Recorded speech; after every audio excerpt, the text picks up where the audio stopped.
Welcome to Moving the Needle, the podcast packed with digital marketing strategies crafted exclusively for med spas. If you're looking to draw in more patients, grow your revenue, and level up your business, you're in the right place. This show is your inside track to scaling smarter. Get ready to glow up and get your injection of med spa marketing strategies with your host, Chris Fink. All right, welcome to another episode of Moving the Needle, a podcast and webinar series where we talk about how to help med spa owners and practices grow smarter. I'm your host, Chris, and today we're going to dive into something that I see pretty often, which is having a brand that looks good but doesn't convert. That might be something like, having a beautiful logo, all the right colors and fonts, maybe even have a professionally designed and developed website, but your phone's not ringing, your leads aren't converting, and your ads pretty much all sound like everybody else's. Now, for those of you that haven't had the pleasure yet, I'd like to introduce you to Nina Rand. Nina is a powerhouse. She's at BSPK Communications. And Nina, tell us a little bit about yourself and your journey into the digital marketing space. Well, thank you for having me. It is so nice to be here with you. What a journey. I have a background in big agency work. I actually worked in oil and gas here in Houston, Texas for several years, where I kind of got my feet wet in a variety of marketing. Went back to school. I have an MBA from the University of Notre Dame in marketing, and then started BSPK Communications about 7 years ago now, in its original version. And really started that with the idea of helping small businesses with social media. Really simple. It was something no one in our area at the time was really doing. So I took advantage of that. And then about 5 years ago, joined forces with my business partner, Candace Thomas, who you know, and is an exceptional branding expert. And we really focus on brand development and communications strategy for small to mid-sized businesses. Now, a lot of the brands we work with show up in the digital space, be that their website, their social media, SEO, paid social, all of these things. This is where they live. So we focus on that quite a bit. Yeah. And just for the viewers, just so it's kind of known, like Nina and I met years ago, 6-7 years ago. Yeah. And I was actually working inside the med spa space in a practice. And so we would collaborate there. And she was actually one of the first vendors that we ever hired for that role. And so Nina, it's a lot of your guidance and like your knowledge and strengths and those things are what led me down this path to where I kept pushing. I leaned into the SEO side and, other elements of digital marketing is my specialty. But between the two of us, we've collaborated on a number of projects. We have and talked through those. And between our two like specialties, like we pretty much got it all covered. I think so. I like to think so. There's a few things, changes are coming lately with AI stuff and all that. But yeah, it's been great work with you. So really excited to have a conversation about, how to transition from pretty to profitable. Having a website that has, some of the things that look good, but you're still not converting, could be some of the missing elements could be things like, clear positioning or consistency in your tone and your voice. Yes. Or actually forming any emotional resonance with, their ideal client. So the pretty branding, going there has some pitfalls. I mean, obviously there's, brand consistency is what fuels conversions, really. I mean, you have to show up, but then you have to have that voice saying why you're different, why your business is unique, why your practice is special, why it's different from every other one there's 2 per city block now, it seems like. So, and tailoring that message by platform without losing your core values and your core messaging. I want to touch on a little bit later about how to collaborate with your designers and your copywriters and your marketers and get a brand to lead framework. When you think about the pitfalls of pretty branding, just to start, like, how can aesthetic design mislead an owner into thinking that the marketing is actually effective? I think it's really what you said, is that it's stopping at the logo or stopping at what it looks like. When we talk about creating a brand, we think about it actually from a verbal perspective before we design a logo. And so for us, what that means is, who are you? Who do you say you are? What do you do? How do you prove that? We call it proof points. How are you actually going to do what you say you're going to do? And we put that together into a positioning statement that essentially is kind of this internal mantra of, this is who we are, this is what we provide, this is why it's special or important or different. And then we translate that into voice and tone. Are you funny? Are you serious? And we want that to reflect, maybe it's the owner, maybe it's the team. Often it's owner-led, but also what resonates with your clients or patients. So we really like to take a step back from what it looks like. That's really important. It is really, we are in aesthetics. It has to be pretty. It has to draw someone in, but really what you're saying is the most important thing. So I think people can quickly grab a logo. You can get these, for cheap on the internet, but that's not always the right way to go. Really starting and thinking about who you are, what you want to say, and how you want to say it is really what should lead your brand to the visual. That, to me, that sounds like, if I were to sum those things up, I would think of it as like brand substance. Like, yeah, for sure. Really, your values, your voice, and your positioning, like that forms the bedrock upon which you can build that practice. Absolutely. And I mean, that truly will lead you to be something different. Creating your values and what you stand for just in general as a business can be reflected in that. And then that's easy to project out in your messaging. Yeah. How do you feel like cohesive, like consistent messaging across social, emails, your ads, your website personality? How do you position that, and how do you feel that it contributes to the sense of trust that a patient or a user might develop? I think it's really important for the overall experience. When we talk to clients about this, we're talking about, if someone finds you on social media, we want them to then go to your website and feel like it's just a consistent story being told. You got this little bit, you were able to build on it. You call the office, that continues to build on it with the way someone answers the phone, books your appointment. Then you come in, and it's a feeling you get. We've all kind of been there. We've been to different offices and stores and all these different things where that connection's not made. But I think you really gain loyalty, you really gain trust, and you go, I got what I saw. And and you almost get patients to feel more comfortable with establishing that consistency. They knew what to expect. They had a great experience. And I think that leads to loyal customers who will tell their friends, which we all want. Keep that referral system going.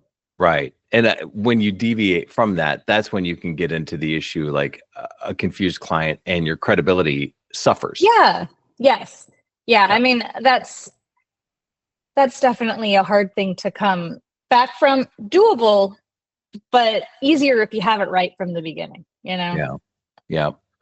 If I'm thinking about the power of authenticity and consistency in a profitable brand, the ones that I've worked with and seen anyways, I think they typically tend to do about three things. They create recognition to where they're, consistency across all channels in that recognition. They connect emotionally, meaning the relevance to their target audience. And then the last thing and it seems like a lot of failures happen right here, or breakpoints are right here, is that it drives action. Like there's really clear offers, there's clear call to actions, tailored to platform behavior. So your CTAs can be tailored and nuanced to the platform, and they should be. Yes. But the core messaging for recognition and emotional connections, those need to be constant. I agree. Yeah. Yes. So, the brand isn't really just like a logo or a color scheme. It's how people feel when they see you. Yes. Yes. And I think too, that feeling generating that connection. And again, that's what we always hope for. And we look for noticing that in anecdotal recaps from clients or in reviews on Google. These are all things where you may not see that ROI directly from how that sounds, Yeah. but you see it in the action being taken. So, yeah, we always talk about being profitable and not popular. So Right. we find that to be, something we say quite a bit too. So my version of that is, do you want to be rich or famous? Yeah. Yeah. Because the two necessarily don't go hand in hand. No. And same with popularity and profitability, they're a little different, Yeah. and I think I take the profitability any day. Right. And that's the thing. And you can be profitable without necessarily being the one that every household name knows. Right. But if you manage your expenses properly, you manage your marketing properly, you're getting good efficiency and optimized campaigns, Mm-hmm. and your profitability, your margins expand. Right. Yeah. And We've always said, you want like a really nice, loyal customer base who they are singing your praises. They are consistently visiting you. They are talking about you, and they can almost repeat your story to anybody that they see. And that's, I think, when branding has been done perfectly, is when that story can be repeated. And then it's, you have this little team working out for you and communicating your key values without even knowing they're doing it, which is sure. good. Yeah, you've got that recurring revenue, but the retention of those that base, but then they're helping expand, like they're your advocates out there singing your song. Yeah, absolutely. When you think about having that messaging and tailoring the message without changing the core by channel across the different types of platforms, what do you think?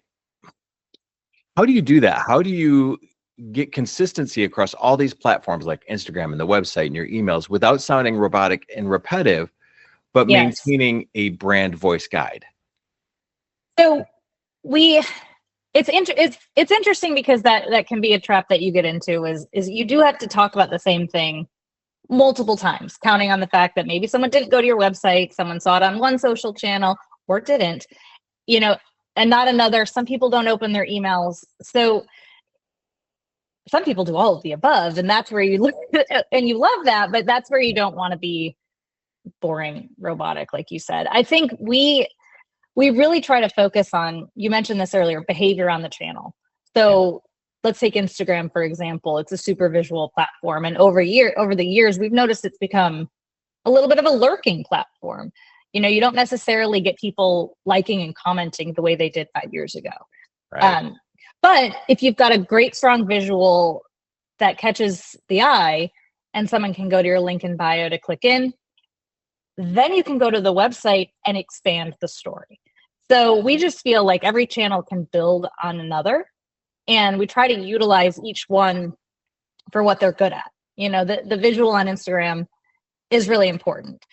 So we're going to use a reel there. We're going to use trending sounds that we're not going to use on the website, but we're going to build up the knowledge there, expand the story, answer the questions, drive the call. So we try to build things on and just grow it from there. Yeah. And now when you do that, in my experience, what I've witnessed from you is that you tend to try to maintain some visual cohesion amongst like the fonts, the color palette, the photography style, especially like, what type of filters and, that general feel of the imagery, maintain those, but you're just tailing the delivery style to the platform. Absolutely. Yeah. We always create brand guides and photography guidelines when we do a brand. So what our hope is that, for a brand guide, even if someone's not working with us with a brand we've created, we can hand over this brand Bible and say, here's exactly how this should look, exactly how it should sound. We always include all of that in our brand guides too. Fonts, colors, words to use, words to avoid. Just because, we can get a lot of things that other people are saying. It's really important to stay authentic and reference that guide. Then for photography, it's a lot of basic tips. Hold your phone vertically, wipe the lens, talk about the type of things you're looking for in the photo, centering, especially with before and afters. We all know how important those are. And so for our med spa clients, we've got a really specific section of our guide talking about how those should look, alignment, and just keeping things really structured, because I think having that structure keeps the brand back to being consistent. And also I think you can get people more excited to participate in it. Yeah. One thing I've noticed, so like you mentioned, touched on the before and afters, it's such an under-leveraged asset by so many practices. Yes. Like if there's one thing that I can say, if I walk into 70 practices or 100 practices, 70 of them are not doing a really great job. Probably more, 80 or 90% of them are not doing a good job before and after. Yeah, and it's important. Distance to camera, the lighting being consistent, the backdrop being consistent, having a set stage for taking those photos every time with feet markers. You stand here, you look this way, this light's on, and then pushing those out there. It's so good for social proof, social validation, website content. It's a trust signal for, so important. And the engagement from clients, seeing those. Yeah. And I know they're tough to get. They're definitely, getting the consents is certainly a challenge. Getting in the routine as a practice of getting those done in the system and put up on social or on the website. It's definitely, it's a routine to learn. But it is so important. It's so important. We find a lot of lurking gets done on those type of social media posts too, as people are looking for a new provider. Right. They're kind of sneaking around. Yeah. Thinking about all these different platforms and how to use these assets, if you were going to help, if you're helping a med spa client plan out their brand presence and strategize intentionally for the multiple channels, how would you adapt messaging for those channels? What are some of the key takeaways that you could say, we changed this for this and this for channel and this for email? Let me think about that one. I mean, I think it does go back to what the channel is good at and the action that we want taken. I think, Instagram and Facebook, other social media is a great everyday conversation, right? So those kind of come in smaller, quick hits that maybe you're not giving quite as much information in. I think we always kind of start big and write as much as we can and then funnel down by channel. So, and I mean, even that's with email as well, for our clients who do monthly specials, for example, at their locations, we always have, this big email that goes out with a lot of information at the beginning of the month. And that goes on the website as well. The same kind of information, some different links and things like that. But when that gets put out on social, it's maybe one at a time. Just quick talk about benefits of that treatment. Here's how you call to book it. Really quick hits, but we'll repeat that multiple times because you can't guarantee someone saw last Monday's post. Right. Yeah. The game That's that cool. the game that the Instagram plays with us. But then, as you go through the month, it changes a little bit. We kind of wind those down. So a second email we'll tend to do a second email as a reminder. It may have a little bit less information, and then we may crank up information somewhere else. So we kind of switch levers a little bit just to see, again, keeping it interesting, enough information to take action, but also to look into it, have people look into it more. Yeah, that's super powerful. That whole section there is worth listening to again and reviewing and making sure that you have implemented in your strategy. I'd like to just kind of run through some of the different channels and maybe just touch on them. Sure. So if you were looking at, if you had a new client and you were working with their brand identity and their strategy, and you're looking at just their website, not their socials or anything like that, what are like the key elements that you would focus on first? We want to focus on user experience. And this is something you and I have talked about a lot in the past, is can someone get to the information they need really quickly and take action on that?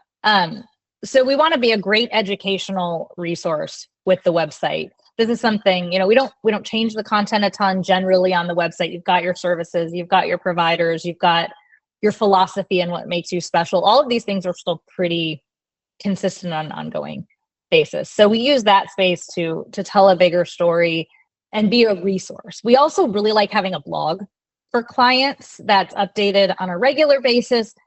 Sometimes we'll time that with a special that month or a new device that's been added to the practice, and kind of build up that information there, because we can use that resource in other places.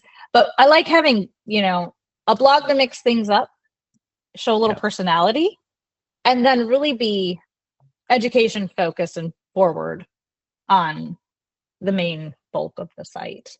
So yeah, some of the things that I look for are, just having some key assets, a hero statement, your treatment pages, your about section, really well developed and fleshed out calls to action, that your tone is confident and clear, and it's patient centered.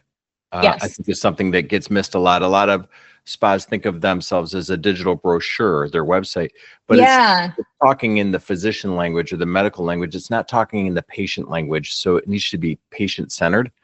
I agree. That's super, super important. Speaking at a level at which, we talk about this stuff all the time. So it's easy for us to start using words that you go, oh, wait a second. Yeah. Before I started doing this, I didn't know what that was. Yeah. Yeah. Now we start nerding out on things, but that is a problem. Yeah. Yeah. And having like the, videos strategically placed, having staff photos as well as your before and after galleries. I think personalize the entire experience, and they start to promote that personal connection before they even arrive. Yes, I think it definitely sets the stage for the experience, the feel that you get on the website, hoping that translates into how you feel when you walk in the door, how you have that first conversation, how you feel in the chair, all of that really being consistent in how it looks, how it sounds, how it feels, and how it makes you feel as a patient or client as well. Yeah. When I think about like the social media, and usually when I think about social media, I usually just defer and ask you. But and I know that you're going to tailor your content to the emotions and engagement of the channels. And Instagram, like you said, is very much the aesthetic, but having personality driven, and includes some behind the scenes. Yes, absolutely. It seems like Facebook has a little spin of more effectiveness on like the testimonials, promotions, community building. Yes, they're a little bit different, and you get a lot of people still who go, I don't need Facebook. But if you're using it a little differently than you use your Instagram, we find with certain practices, they do build a community there. And it's worth being on and giving a try, even if you're skeptical, because I think you'll be surprised what tends to happen. It almost gets, you can be a little more long form there. Your links are more easily accessed than on Instagram. So I think you can take advantage of what the platform has to offer. Yeah. In just a different way. It's another step, but it's a step worth doing, because you're not, I think you'd be surprised at what you get out of it in some cases, Yep. Yeah. And it's not just about showing pretty faces across all these channels. It's about building trust, showing results, and being relatable.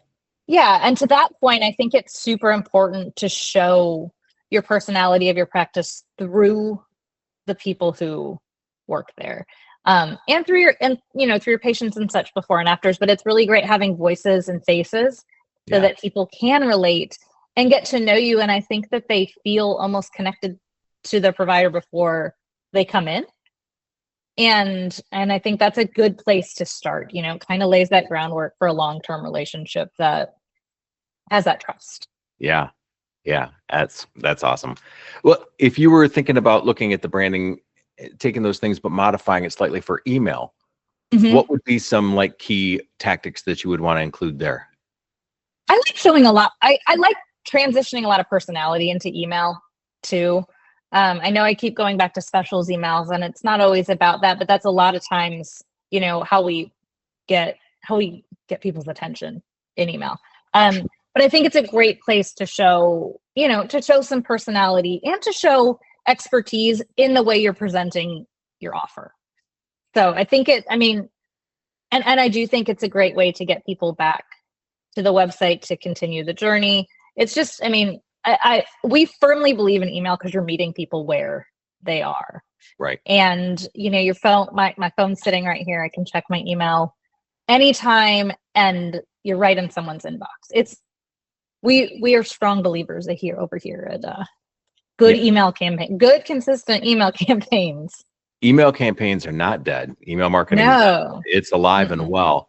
One thing that I've found in my experience is that the really sophisticated operations and practices tend to do all the things, using consistent colors, headers, brand voice, having a good CTA, book now, call us, claim your offer. But even more than that, they speak kind of like a concierge. They're warm, they're helpful, they're clear. Yes.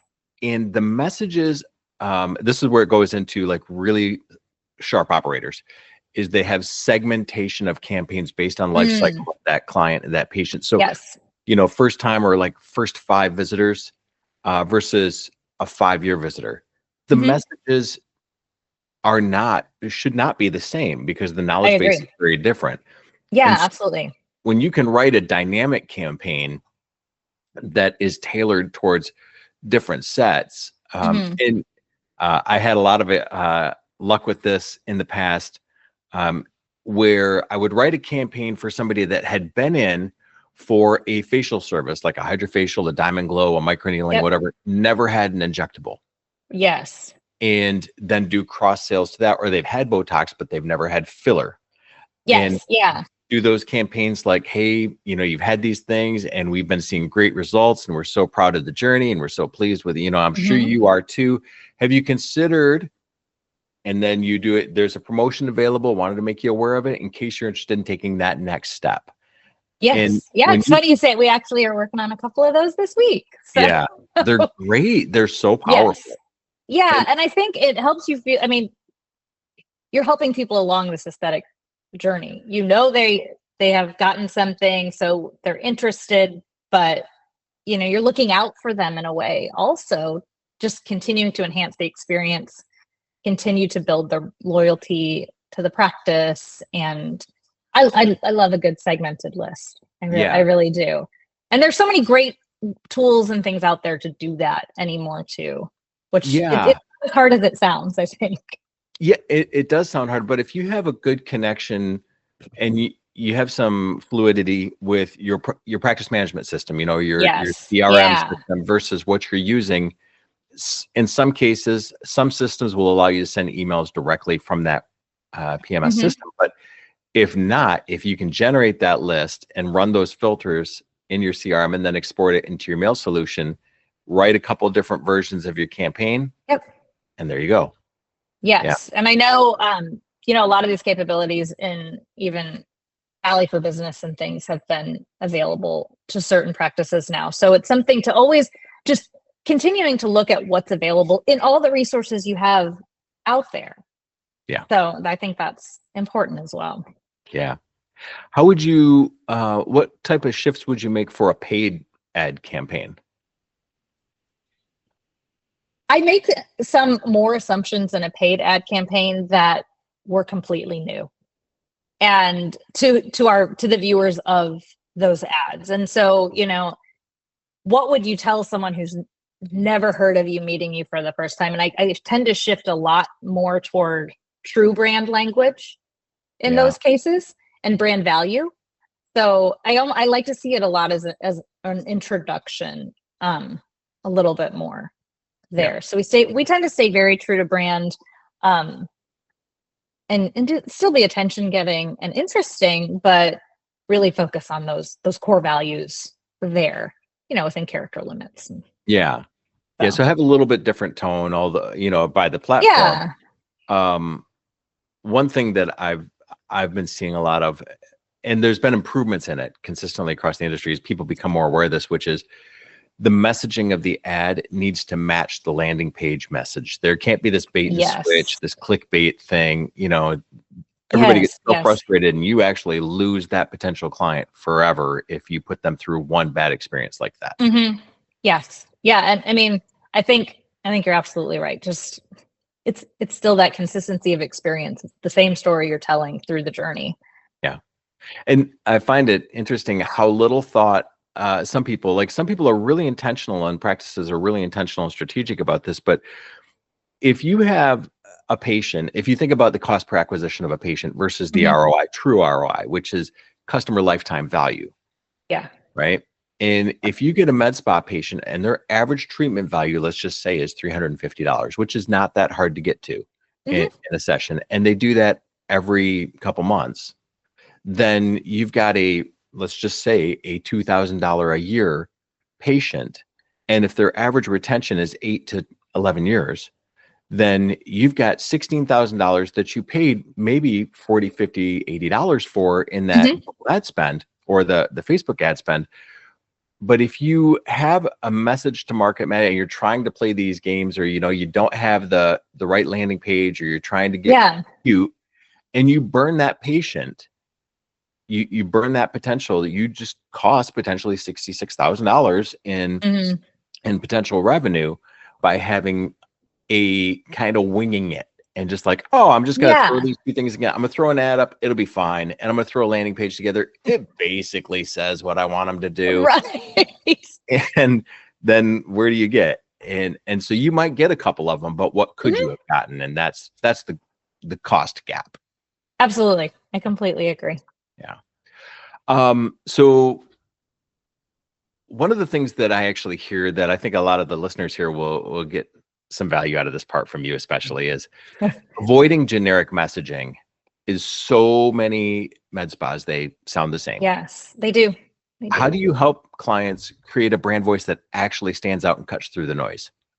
I think you're right. I think it's really challenging. I think when you look across, like you said, there could be a practice down the street. We all kind of sell the same basic product, and your differentiator is really your brand and your people, and and how you bring that to life in the experience for the patient. We can get Botox at any of these 5 places. Why are you getting it here? And I think getting, again, it's staying on brand and having that personality that's reflected. And this is I'll say it probably a million times, and everyone's going to be very tired of what I've said, but it's really that consistency through the journey, right? So you see it.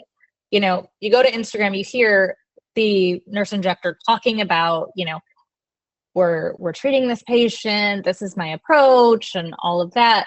It's really just the way that you use the words and communicate that sound and feel like that brand.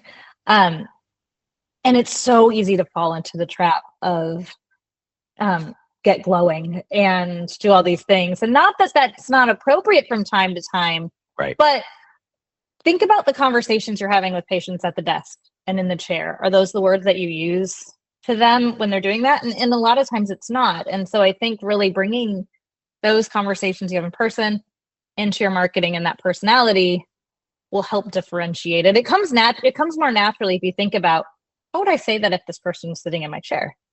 Yeah. And it's not necessary. You zhuzh it up a touch, but from time to time, but if it feels like the experience, that's really important. Yeah. Not going down the generic route. Right. Yeah. The buzzwords and, yeah. I do think that there's value in having them if they're defined with your own spin. And if you have your own brand lexicon, like your own brand language, that's repeatable language that you can use in your spa. That's, you create a package. Yes. I was going to say this actually. Yeah. Totally. Yeah. If you have signature treatments and that you call certain things, I love that idea, kind of making things ownable in different ways. Whether that's packages or memberships or the way that you're doing things, you can make it that belongs to your office. And I think that's great. Yeah, and I think another thing that's a quick, easy injection point here is to use testimonials and founder stories in the Hmm. messaging, because those can't be duplicated. Like, they're always going Yes, to be unique. absolutely. Yeah. Yep. So I think one thing that I've been seeing out there too is some enhanced skills with dialing into your patient's fears as well as their goals and their transformation desires. Like, Hmm. the exact specifics of where they're at, where they're afraid they're going, what they want to, what they're willing to do about it, and where Hmm. they get to. Like, putting that out there, that eliminates generic messaging because it's a unique journey for that one Yes, patient, and that has power. absolutely. And I think being able to answer questions for them before they ask them Yeah. too would fit kind of in there. And again, that can go back to what are you hearing every day? What are you being asked every day? And paying attention to that and saying, we should put something out about this because people are asking XYZ. Right. Yeah. Instead of the feel your best or glow inside and Yeah. out, or, And I mean, we all want to do that, but we might like to know, how many vials of Sculptor do I need to feel my best? Or how many treatments of this body contouring are going to make a difference? Really answering the questions and digging a little deeper. And yeah, I mean, there's so many ways to do that, to spark a conversation. You can yeah, you can do that on social with, informational or fun reels and videos that kind of get people going and like, oh, I want to talk to them more about that. right. And Yeah. then, I mean, you've got a lot of tools to do that, but Yeah. starting a So that's conversation. that's really the process of developing a positioning statement that's ownable. Mhm. And 'cause at the end of the day, with the surge in med spa presence over the Yes. last 7, 8 years, Yes. it's been a lot. Like, they're just It's popping been a up lot. everywhere. Yeah. Hmm. And this year, I've found, just talking to all the practices that I work with, that we're seeing for one of the first times like a decline in some treatments, some aesthetic Yes. treatments, like up to 9, even 11% decline depending on the area. And Yes. Same. as the supply has gotten saturated and all these med spas Mhm. pop up, now you're in a race to the bottom for compressed margins, trying to get that traffic, get that market share. But if you're doing that without having a really clear value proposition and identity, if I can't tell your brand apart from 10 others in the market, and there are 10 others in your market, Yes. if Yeah. if I can't tell you from them, then you're blending in, and blending in translates to burning money. Yes. Oh yeah. Yes. I couldn't agree with you more, as usual, Chris. Well, thanks. What what do you think about the role of like storytelling in the branding, and how a med spa owner can use it practically?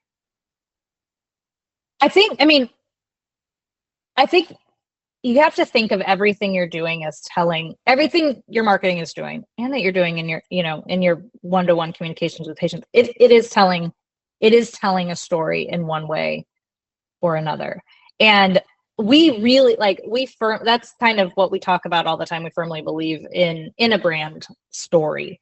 And that there's really no end point to it. So your brand, you start you can always fall back on true brand language. You go back to your guide, you start talking about all the things that make you special.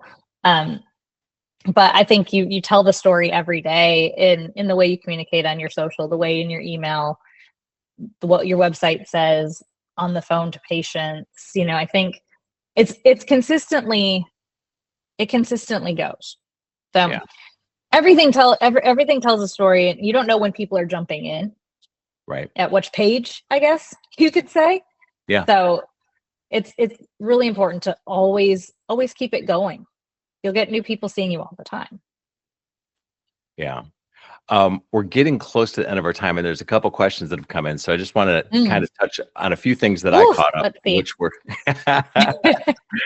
there's some good ones in here. But it sounds like some of the having a core message matrix where you have a brand promise, you have Yes. 3 to 5 supporting messages tailored by platform. Mhm. You adjust your format, but not your meaning. So your website is your full story, your Instagram is your visual caption summary.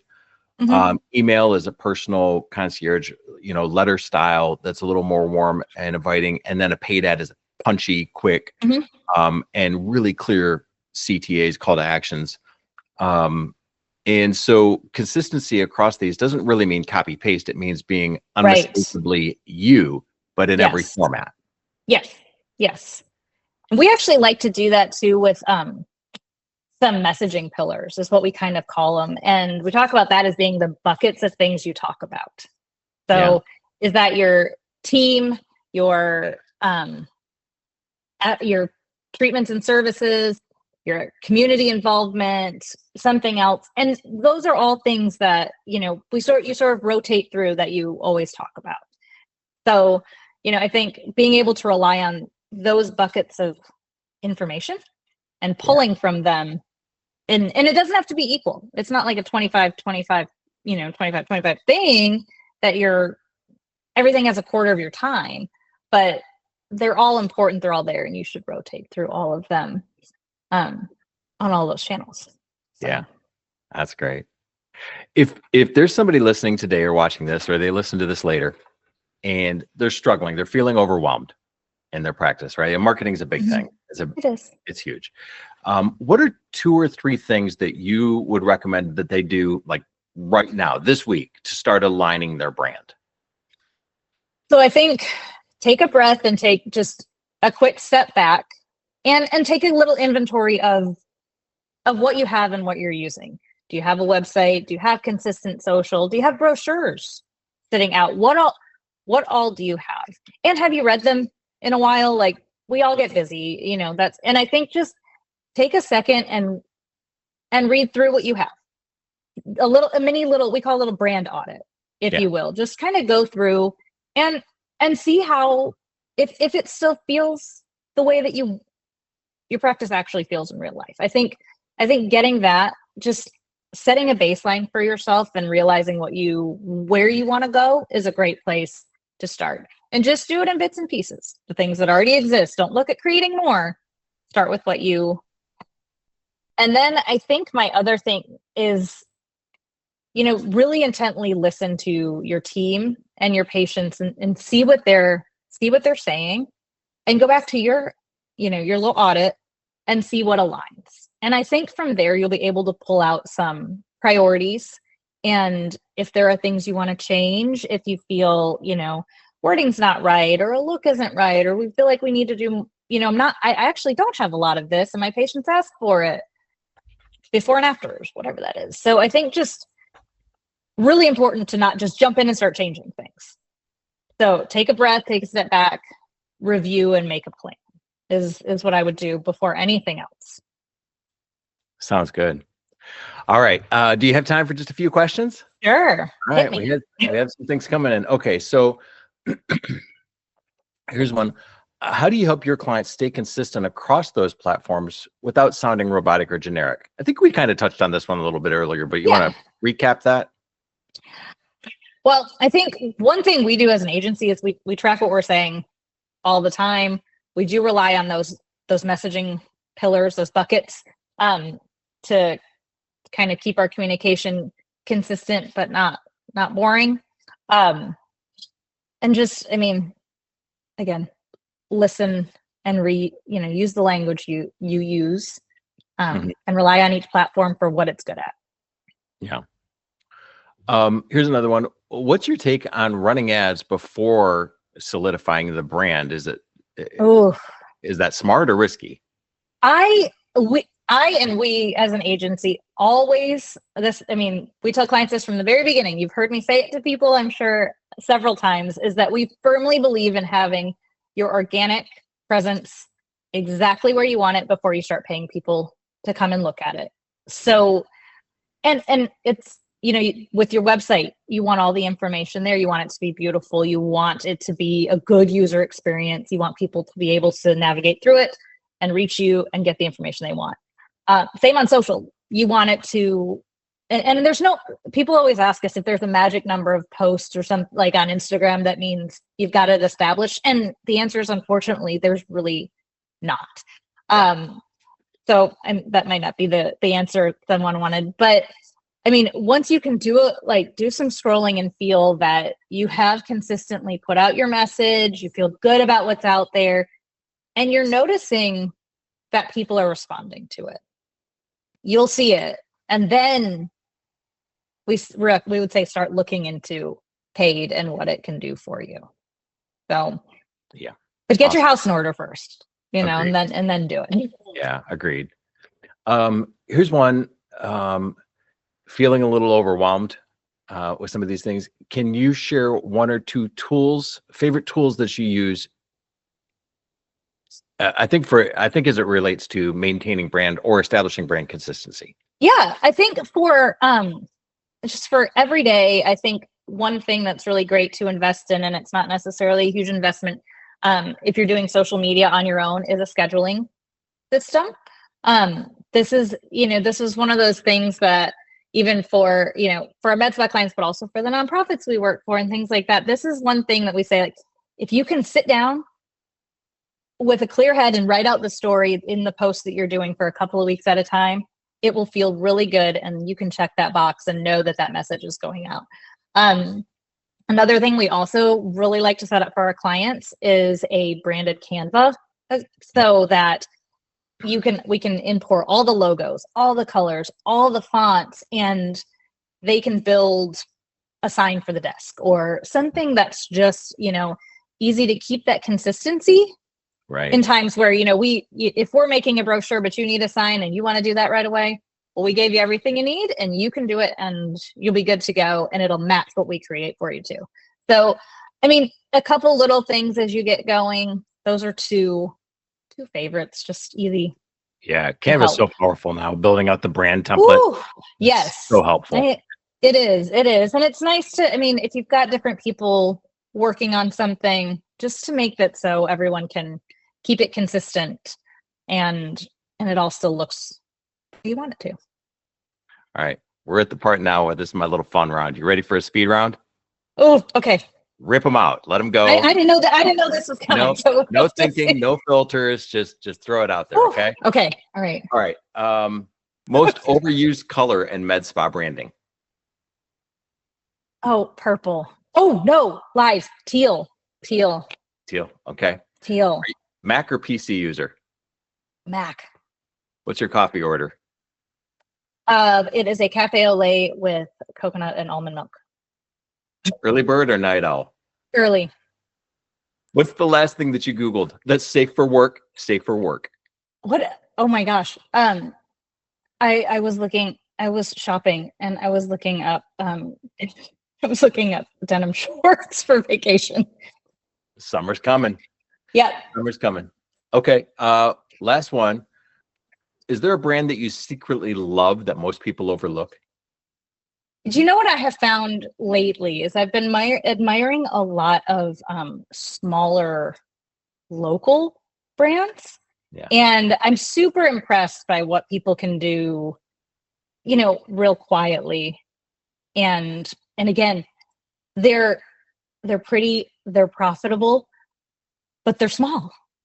And I think I feel very lucky to live in a community of entrepreneurs, and so we kind of see that a lot of these smaller brands and businesses who are really killing it, and they're doing all these things we've talked about, but they're really small, or they started really small, and it's just interesting. So this is one thing where you and I have always been aligned because we're both entrepreneurs helping entrepreneurs. Yeah. I mean, I think that's why we do what we do, and it's if you can be so lucky to have your own business. Not every day is a sunny day, but just it's great to have that connection with other people building things, and that's why we do what we do. Yep, because we love being a part of that process. Nina, if people want to connect with you and learn more about you and the work you do, where's the best place to find you? You can find Bespoke on Instagram. We're at bspkcom.com with 2 N's. And then our website is the same. I'll make sure to put the links in the show notes as well, so anybody can reach out and schedule. All right. And then if anybody wants to schedule time with me as well and do a strategy session on your med spas marketing efforts, feel free to reach out to me here. That link will be in the notes as well. Nina, thank you so much for joining me today and having this conversation. Super powerful. A lot of great tactics that med spa practices can implement right away. So thank you for your time and sharing your knowledge on this. Thank you. It's always a pleasure. Always a pleasure. Thanks so much. All right. Bye, Al.